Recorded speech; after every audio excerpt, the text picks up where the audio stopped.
हिंदू धर्म में करवा चौथ के पर्व का बहुत ही महत्व होता है। यह पर्व देश भर के अधिकतर हिस्सों में मनाया जाता है और खासकर सुहागिन महिलाओं के लिए एक बहुत ही महत्वपूर्ण पर्व होता है। हर साल करवा चौथ का व्रत कार्तिक मास के कृष्ण पक्ष की चतुर्थी तिथि को रखा जाता है और इस दिन सुहागिन महिलाएं पूरा दिन निर्जला रहती हैं, यानी सूर्योदय से लेकर रात तक बिना भोजन और बिना पानी के कठिन निर्जला व्रत रखती हैं और इसके बाद 16 श्रृंगार कर पूजा आराधना करती हैं। व्रत खोलने का समय रात्रि में चंद्रमा उदय होने के बाद होता है। चंद्रमा उदय होने के बाद व्रती महिलाएं छलनी से चंद्रमा के दर्शन करती हैं, चंद्रमा को अर्घ देती हैं, आरती उतारती हैं और फिर उसी छलनी से अपने पति का चेहरा देखकर जल पीकर व्रत का पारण करती हैं। और इस दिन चौथ माता भगवान श्री गणेश, भगवान शिव, देवी पार्वती जी की पूजा की जाती है। चंद्रमा की पूजा रात के समय की जाती है।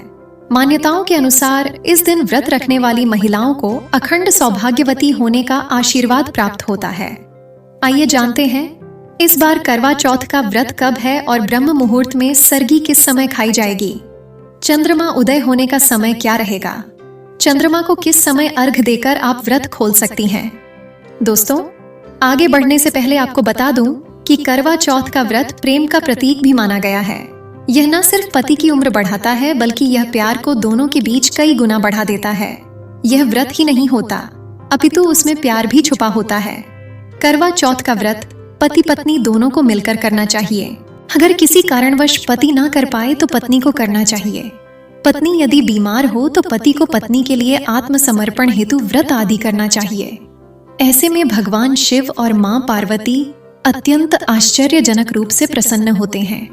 तो प्रिय दोस्तों, दरअसल पत्नी सारा दिन पति की लंबी उम्र के लिए व्रत रखने के बाद आसमान के चमकते चांद का दीदार करके अपने चांद के हाथों से निवाला खाकर अपना व्रत खोलती है।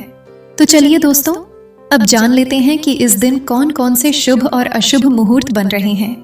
चतुर्थी तिथि प्रारंभ हो रही है 9 अक्टूबर गुरुवार रात 10:55 से और जिसका समापन अगले दिन 10 अक्टूबर शुक्रवार को शाम 7:38 पर होगा। ऐसे में इस बार 10 अक्टूबर शुक्रवार के दिन ही करवा चौथ का व्रत रखा जाएगा। व्रत का पालन सुबह ब्रह्म मुहूर्त से लेकर रात को चंद्रमा उदय तक किया जाएगा और इस व्रत में सुबह के समय सरगी ग्रहण की जाती है, जो कि 10 अक्टूबर शुक्रवार को सुबह 4:30 तक आप ग्रहण कर सकते हैं। पूजा का शुभ मुहूर्त रहेगा शाम 5:57 से लेकर शाम 7:28 तक। करवा चौथ के व्रत में करवा माता की पूजा करके कथा का श्रवण करके ही व्रत पूर्ण होता है। अब जानते हैं चंद्रमा को अर्घ देने का शुभ मुहूर्त। तो चंद्रोदय का समय इस दिन रात 8:33 पर होगा।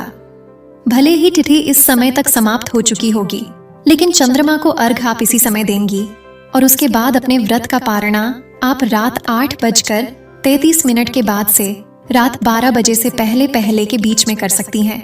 10 अक्टूबर शुक्रवार को सूर्योदय होगा सुबह 6:25 पर और सूर्यास्त होगा शाम 6:02 पर।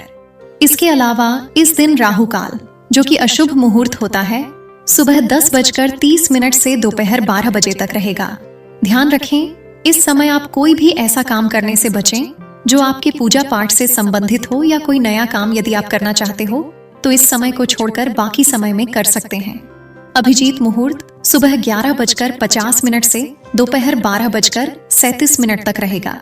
अमृतकाल शाम 3:21 से 4:47 तक रहेगा और इसके अलावा इस बार सिद्ध योग भी बन रहा है, जो कि शुभ है और शाम 5:41 तक सिद्ध योग रहेगा। तो शाम की पूजा आप अगर हो सके तो सिद्ध योग में कर लें, क्योंकि सिद्ध योग को पूजा पाठ के लिए बहुत ही शुभ मुहूर्त माना जाता है। इस दिन कृतिका नक्षत्र शाम 5:31 तक रहेगा।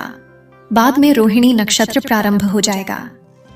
करवा चौथ के व्रत में सुबह की पूजा आप ब्रह्म मुहूर्त से लेकर सुबह 6:19 के बीच में कर सकते हैं और रात के समय यदि किसी वजह से आकाश में चंद्रमा ना दिखाई दें, चंद्रमा के दर्शन ना हो पाए तो थोड़ी देर अगर हो सके तो प्रतीक्षा कर लें और अगर ऐसा करना भी संभव ना हो, बादल हो, बारिश हो रही हो, तो ऐसे में अगर आपके पास चांदी के चंद्रमा हो तो उनका पूजन कर सकते हैं, उनको अर्घ दे सकते हैं।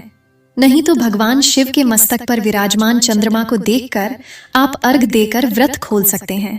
और इसके अलावा आप एक प्लेट में या फिर एक थाली में अक्षत से यानी अखंडित चावल से, कच्चे चावल से चंद्रमा की आकृति बनाकर तब आप चंद्र देवता को अर्घ दे सकती हैं और अपना व्रत खोल सकती हैं। चंद्रमा को अर्घ देते समय यदि हो सके तो जल के लोटे में चांदी का कोई सिक्का या चांदी की अंगूठी डालकर आप अर्घ दें और उसके बाद पूजा करने के बाद उसे वापस से आप अपने प्रयोग में ला सकती हैं, क्योंकि चंद्रमा को मन का कारक माना जाता है और चांदी चंद्रमा से जुड़ी हुई धातु मानी जाती है।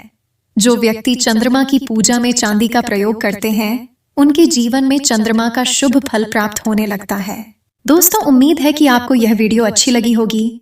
तो दोस्तों, वीडियो को लाइक करके चैनल को सब्सक्राइब कर लीजिए, जिससे हमारी आने वाली सभी वीडियो की जानकारी आपको सबसे पहले मिल सके। मिलते हैं अगली वीडियो में, तब तक के लिए राधे राधे।